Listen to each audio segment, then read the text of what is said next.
Hello and welcome back to the Two Fools Making It podcast. Thank you guys so much for joining us today. I'm here again with Darkspring. Hello. Today we wanted to throw it back a little bit. We wanted to talk about one of my favorites, and I think you said it was one of your favorites as well. I adore this game. Yeah, so I just want to set the scene. It is 2011. I am living in Utah. I'm living in the basement of one of my good friends, and he comes to me, and it's around my birthday, and he comes to me and he's like, "Hey, I just got this game. It's awesome. Come play it with me." So I go upstairs. We he loads it up, and we're in a cart, and our hands are tied, and the music is going, and it's just everything looks awesome and so realistic, and I'm just blown away. I'm not even the one playing it. I'm just watching. And of course, you guys have probably figured it out, but I'm talking about Skyrim. Um, did you play it from the start, from 2011? Oh, very much not. I was very Okay. later into it. So I I got to play it a little bit because my roommate was he he definitely and very much, appropriately so. It was his console. He hogged it. But I did get to play it a bit whenever he was at work and stuff. Oh my gosh, it was so much fun. So, when did you start playing? So I do not even remember what year it was, but they definitely come out with like DLCs. I was living in an apartment with three other roommates, and Mhm. one of my roommates was like really heavy into gaming. I had like some older systems, but I just didn't have the funds at the time. I hadn't bought a console in years. I think I had an Xbox 360, which was older than the hills at this point. Uh, and he had a big old plasma TV and the newest Xbox, whichever one that was in the year, and he had Skyrim. And one of my other roommates really enjoyed Skyrim. He's like, "You should play it," because this other roommate would let me play it. And so I sat down and started playing Skyrim, and I just fell in love with it. And I think I spent the poor guy was nice enough because he goes, "I know this game's addicting," so he let me do it, and I beat it in the course of like 4 days. I just sat down and played it straight. And I did Yep. rush the main story because I was trying to get it, beat it, and get out of his way. Yeah. So, I am a serial, like, I jump from game to game. Um, and if I'm not jumping from game to game, I am jumping from character to character. So, in Skyrim, I started that game probably a good 15, 20 times before I finally made it through the entire storyline. Um, Gosh, it probably took me 2 or 3 years to finish the game, but I played it the entire time. Like, I did not jump to another game. Skyrim is one of the few games that has fully kept my attention for years, and I didn't stop playing it till probably 2018, so it, like, kept my attention almost exclusively for 7 years. And while Skyrim has mods, it I played on console, so I didn't have mods for a very long time. And even when they came out, the only mods that I really installed were the alternate start mods where you didn't have to start in the cart, and you'd start like in I did like the ranger because I would do role playing playthroughs of it where I was a ranger who was like hunting and selling stuff, and I just loved the world. Like, it was just such a beautiful world that they created. Bethesda, they have many bugs in their games and they are very funny, but they know how to create a world. Like, they really do. A lot of Um work into it. That's for sure. yeah. Um we've kind of touched on it. What are your thoughts on Skyrim, like on the game itself? Like, how do you like what are your thoughts on it? Oh, I love the uh, What's the world of Elder Scrolls called? Can't even think of Um, Not Cyrodiil. Cyrodiil is the world, isn't it? it. Well, Or is that the capital? Yeah. regardless what it is, I absolutely adore the world. I think it's a lot of fun.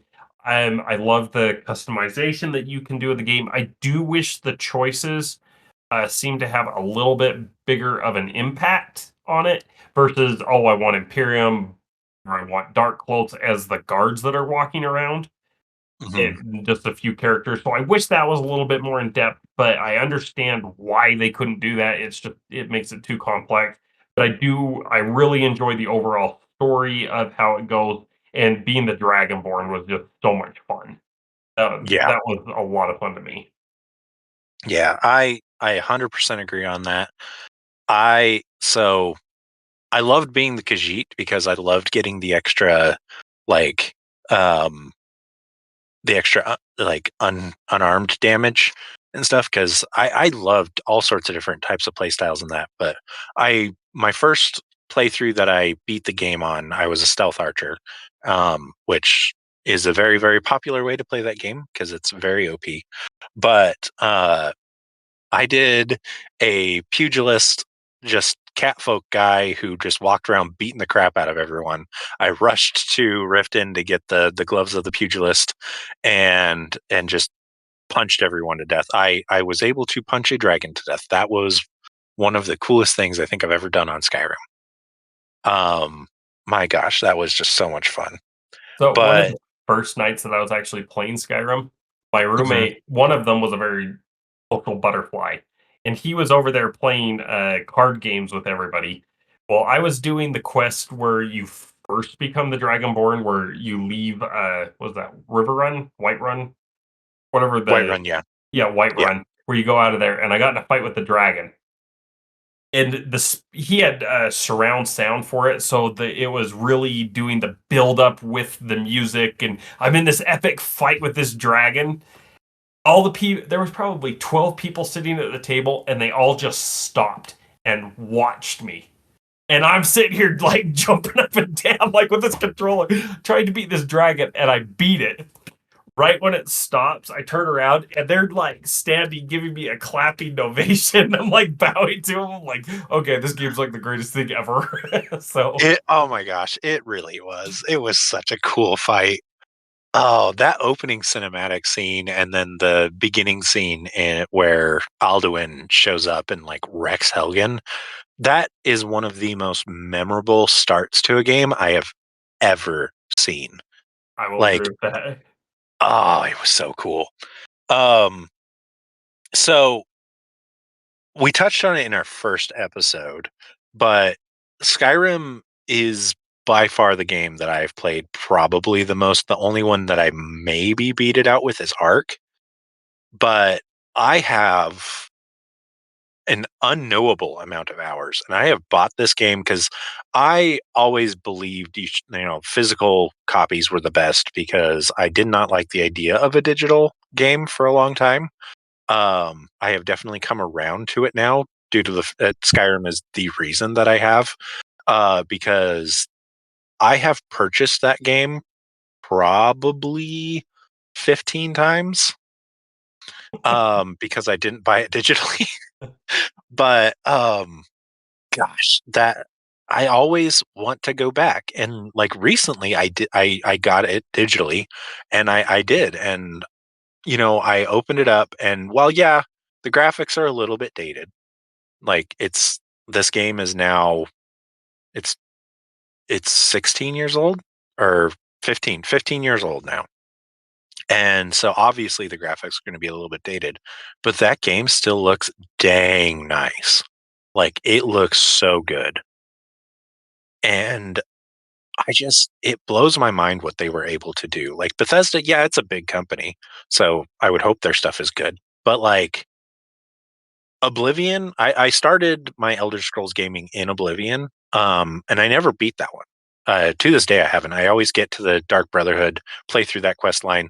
Oblivion's Dark Brotherhood quest line is one of the best quest lines I've ever played in any game ever. But it just the main quest I wasn't a huge fan of, and so I never beat it. but Skyrim just hooked me, and it to this day is just absolutely beautiful. And I've played so many hours in it. How many hours do you think you've put into it? Maybe 20. Okay. I have Yeah. purchased Skyrim once. I beat Skyrim and this was me rushing the main storyline, like I said, on my roommate's Xbox. And then I picked up Skyrim again on the Nintendo Switch the day that one came out. So I have a physical copy. And that had all of the DLCs. I don't believe they came out with any more after that one. And I have beaten it on my Nintendo Switch once. But I did all the side quests and everything else that I could possibly be interested in. Yeah. Yeah, no, I so Skyrim is the only game that I've ever played that I did every single achievement in. I've never been like an achievement hunter, but in Skyrim I have gotten every single achievement for that game. I made sure to. And it's just that game, it had so much to offer. And honestly, I still haven't gotten there's that crown that you have to find all the gems for. I still haven't done that one. Like, there's still more I can do in Skyrim, and it's just crazy that I've put thousands of hours probably into this game, and there's still more to do. And even still, just walking around in there is just it's a blast. Speaking of the DLCs, what did you think of the DLCs? There was two, right? Was there two or three? There was three. I can't tell you. There was three because there was the one with the vampires, the Dragonborn one, and then is it Hearthstone? That no, that's a game. It was Hearth something where it added the house building to it. Yeah, What did you think of the DLCs? I thought they were a lot of fun. I thought the vampire side quest was a lot of fun. I was a little mad because the first thing I do is head straight for River Run, White River, whichever however the name of that town, and I go straight and become a werewolf. That's like the first thing I Mhm. do. So Yep. it annoyed me that I had to give that up and to become a vampire for a short time. But I did Yeah. enjoy that. Plus, it gave you a really strong companion to have follow you around. Her Yep. little ice spell is amazing. So I really enjoyed the DLCs. If not the biggest complaint was her not being romanceable. Either her or Lydia was one of the biggest complaints everybody always said. Um, I always thought that was funny. Um, but yeah, no, those were the crossbows that they added for that one were so much fun. I had a blast with those. Yeah, I was Uh, usually a tank, so I didn't really use the crossbows. okay, okay. What about the mods? Did you ever play with any of the mods? I am mods have to do a very specific thing if I'm going to use them, like just little life improvements, UI improvements. Other than that, I don't touch mods because I've usually ran into issues where it makes the game slower, just isn't compatible. They don't keep up with the latest patches, so I don't use mods. If you want to, I saw some that were absolutely hilarious. I saw one where all the dragons got turned into Thomas the Train. That would be kind of funny to Yeah. see. But again, I'm playing for just to be completely genuine with the game. I want to see it as the developer meant it to be told. So I never Mhm. used mods. Yeah. So, like I said, I didn't really do mods either. I did the alternate start mods where you could start off in different areas. The only other one I ever installed, I did one where it would add extra bosses to the game, and I played that one for a little bit until I got to Bleak Falls Barrow, and the boss that they added there just wrecked me so bad. So yeah, I stopped playing with that mod. Um, the only game I've really ever like done heavy mods with was Ark because there's just so many quality of life improvements for that one. But Yeah, I didn't really do too many mods either. So yeah, if you guys want to let us know your favorite mods for Skyrim, especially ones that are PlayStation compatible, so we can try them out. Because yeah, I've got it on PlayStation and I've been playing through it again. And yeah, it really holds up. It does. It's crazy that it holds up so well. Well, that game's crazy. I've seen So some streamers that'll still stream it and get like several hundred views doing it. yeah, It's insane. yeah, and with Elder Scrolls 6 coming out, I'm so excited about that. They haven't put in a date on that, have they? Even a rough date? Mm-mm. No, they've I think they've barely done a teaser trailer on it, but I'm excited about it. Well, everybody Um, is. off the notes that we have real quick. Did you ever play Elder Scrolls Online? I just very briefly on my brother's account. I didn't really get into it. The graphics just weren't up to par for me, so I never really got into it. But I did hear my brother and his two friends that he plays with on there talk about it quite a bit. So I do know some of the basics, but that's about it. Yeah, I've probably put like 30 hours into it and it was super fun, but it's one of those things. I'm not a huge MMO person, so it was one of those things like I tried to do the like war thing and got it. I did awful. I'm so bad at PvP.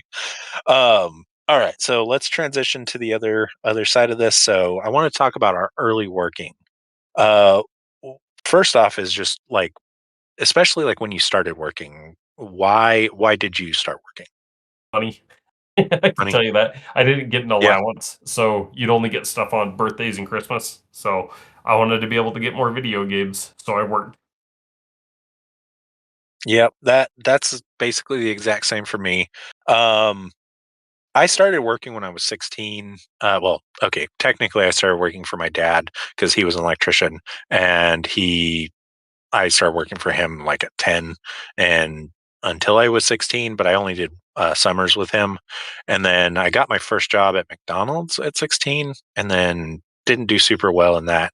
And then transferred over to Walmart when I was 18. I started working at Walmart and yeah, I was there for way too long. Um, and not a fan of working at Walmart, but they definitely gave me some quality work skills to be able to transfer over. Um, how did you fit into your first job in your workplace?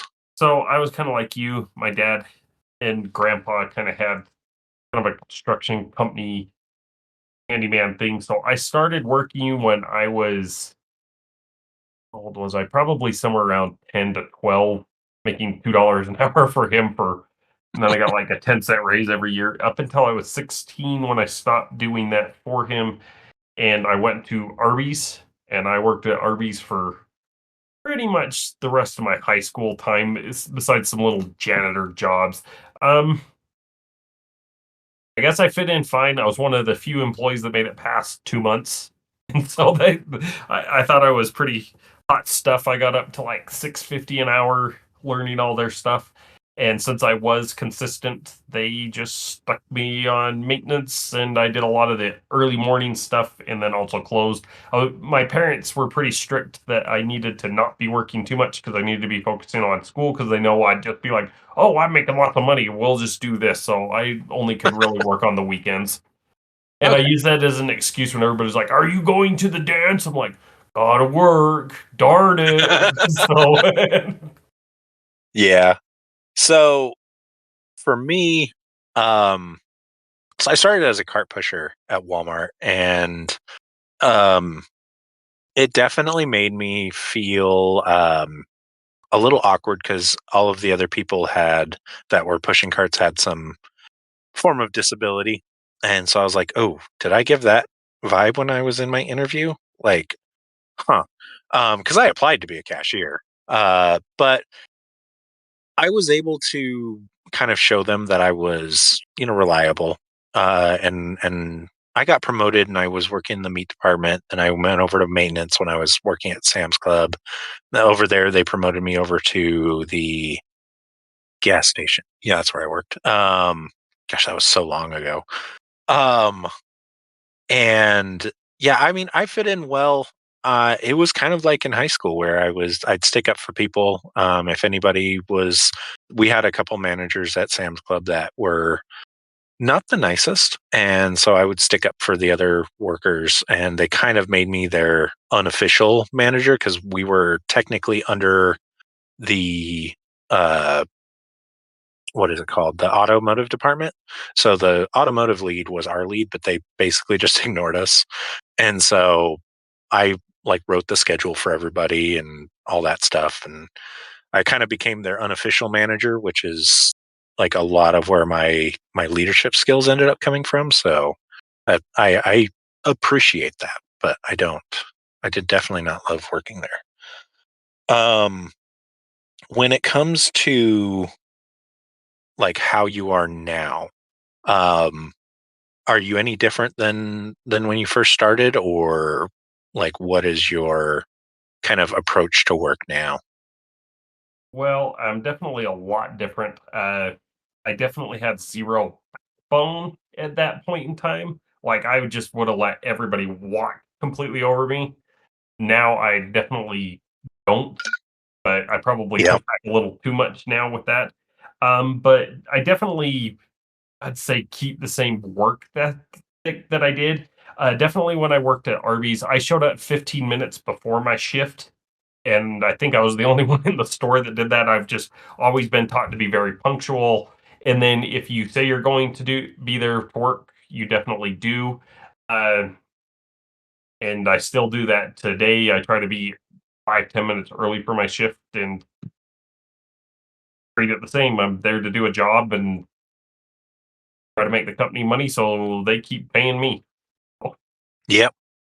No, I definitely get that. My dad's saying when I first started working for him was, if you are on time, you're late, and if you're late, it's unacceptable. So it was always early, no matter what. And that has lived with me forever. I still, to this day, I am so stressed out if I am running on time.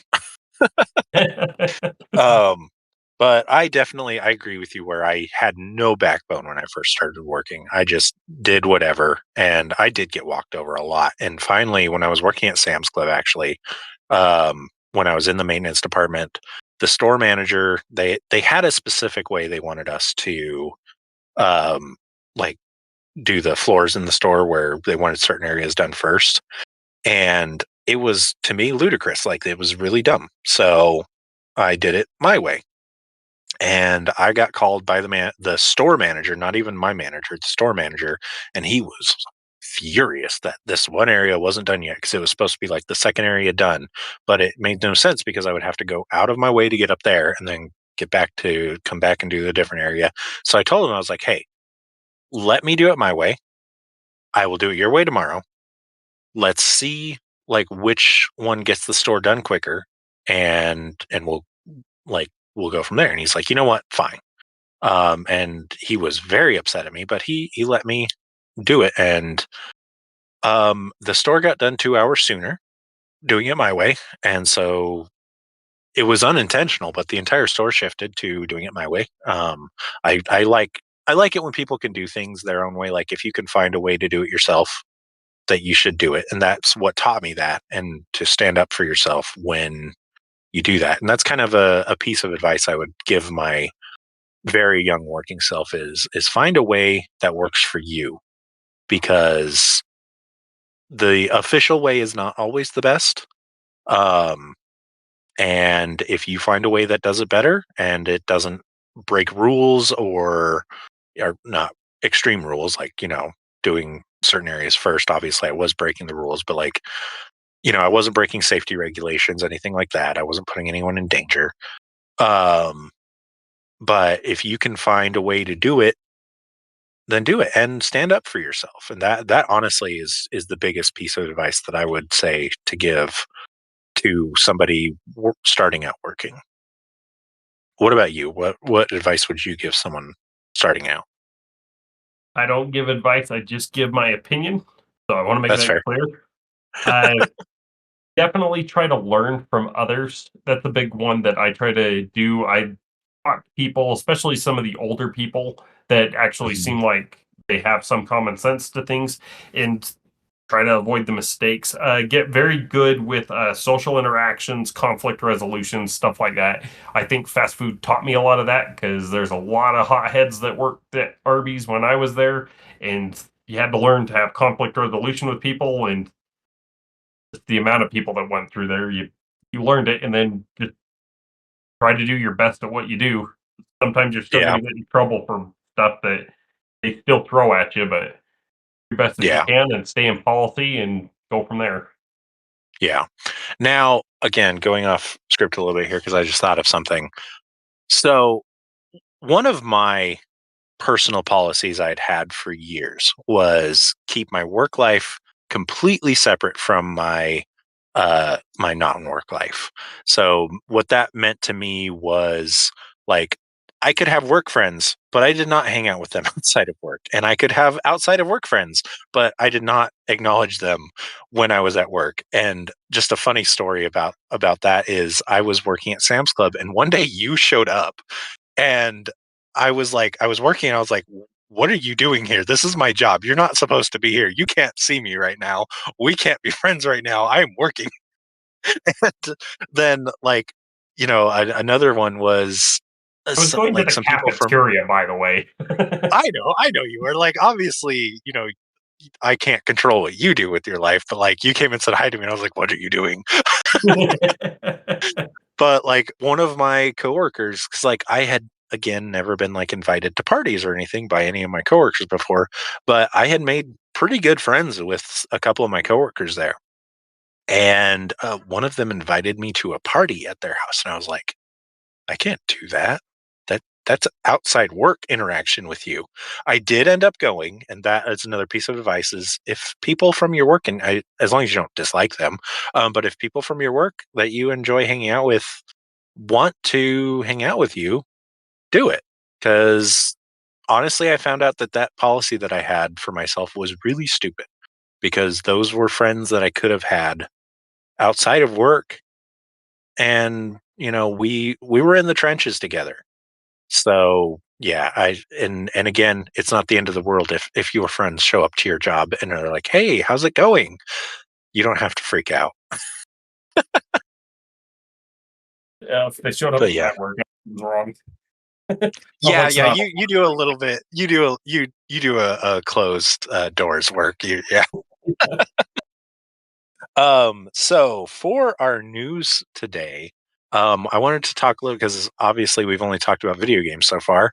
But I want to talk a little bit about board games, and I don't know a ton about this again, so I'm going to be kind of leaning on you. But Armello and Stellaris are both coming out with board games, and I wanted to talk about that a little bit.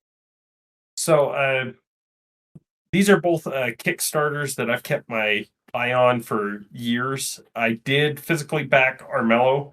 I did not back Stellaris. If I would have seen the Stellaris board game when I was playing the game, I would have instantaneously backed it. But luckily, I have not, just because of the way the Kickstarter campaigns run. But these are two board games that I'm very much looking forward to adding to my collection. Even though I don't have anybody to play physical board games with anymore because everyone has moved away.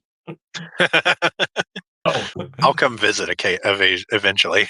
yeah, no, we can actually. I've got 5 games that are still in the saran wrap that I need to bust open. Yep. So that's fun. So I guess I'll just explain this just a little bit with how this is, and then just a word of caution to people. Kickstarter, I found very fun. It's a great way for people who might not have the capital to get their games going, actually funded and get it moving. Um, Armello is being done by, I want to say King of the Castle was the name of the company. It's their very first game that they've done. I I have no complaints for them. They've done a good job. There was a couple of months where they did kind of fall off the wagon and weren't telling us what's going on. There's been a lot of geopolitics involved with some of the distributors, with some of the production, but they are doing an awesome job. I really look forward to them. But because the game was delayed, probably I think we're going on about 14 months late, and they gave themselves about a year runway to get the game to you. I'm not sure I'm going to be doing Kickstarter ever again because I've seen the danger. If they don't deliver, I'm out quite a bit of money. Now, I do like getting the collector's editions, but again, I don't have a lot of money, so putting up that much capital at the start and then not seeing anything from it for years, probably just not something that I'm going to do. I do have another one with Stellaris, and I got lucky that I did not back this game. Now, I'm not saying there was anything malicious from the company that did this, but Stellaris, I want to say their original Kickstarter was in the year, it was either 2020 or 2021. Oh, it's got to be 2021 because it's 5 years now. And they promised that they would have the game out by 2022. And Oof. this is something that I look up probably every other month.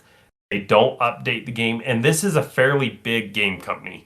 They've done some very solid games in the past, but I just think the plan wasn't there. They didn't quite know what they were doing with the rules. And in my opinion, if you are going to be doing a Kickstarter and you're going to be putting your product out there, you better have the design work 98% of the way done before you've done that, not get a bunch of capital, try to put it together, and then try to figure out the game. So that one's kind of soured my taste. I probably will eventually pick it up after it goes to game stores, see some of the reviews, watch maybe a session on YouTube to see kind of how it feels, and then go from there. But if and I might not even pick it up. If I decide to drop that much money, I'm probably just going to go pick up Twilight Imperium. Yeah. Yeah, I will say so bigger companies that do Kickstarters, it rubs me the wrong way a little bit, but I mean, it's just one of those things like sometimes they do that. But yeah, with like Armello, is Armello so the video game version of Armello, is it made by the same people No, it is that not. are They okay, licensed it. That one is Legion of gotcha. Geeks, and Armello is done by I just said their name, King of the Castle or King of the Hill, whatever. I can look it up, Yeah. but different game Yeah. studio. Yeah, I will say like Armello, the video game, it plays like a board game and it is so much fun. So I'm excited about that one. Um, Stellaris, if it like I would assume it would be something similar to Civilization or Twilight Imperium or Eclipse. So I mean, I will also probably be picking it up because I love those types of board games. The 4X games are just they're one of my favorite genres. So Well, yeah. in the part there now, I don't know how they've worked it out, but in their descriptions for Stellaris, the board game, I liked the theme of it. It's supposed to be played in 3 to 6 hours with people, different tiles, kind of like Twilight Imperium or Eclipse. But they're saying like you played Small World, didn't you? Mhm. Where you can send your civilization into decline and then pick up another one. That's what you're Oh. supposed to be able to doing with Stellaris. Oh, okay. So I thought that was kind of a cool concept. I wanted to see how it worked. But because the design wasn't even close to being done when they put that original advertisement out, I don't know how that's worked out in now that they're supposedly further along in the game. Okay. Well, I hope we get news about that soon because, like, honestly, Kickstarter, I've never backed a Kickstarter before. I've always wanted to, but every time there's one that I want to back, I don't have the money at the moment, and then it ends before I'm able to get the money. Um, there was one that was for, I think it was Game Nights, the Magic channel. They had like a tokens thing, and literally it ended the day before my payday. I was like, dang it. Um, but I've always wanted to. One of the ones though that I've seen that has done really good work is Bones Miniatures. Have you ever you've seen their minis in like stores and stuff, right? Yes, yes, I have seen that. Yeah, so a couple of my nephews have they always back their Kickstarters. You get like tons of miniatures and they always look so good. And those ones are all like if you want a good Kickstarter to back, those ones are great. So yeah, it's one of those things like there are definitely Kickstarters out there that are fantastic to back. And eventually I'd like to be able to get on the ground floor of one of them. So yeah. But just remember you can lose your entire investment.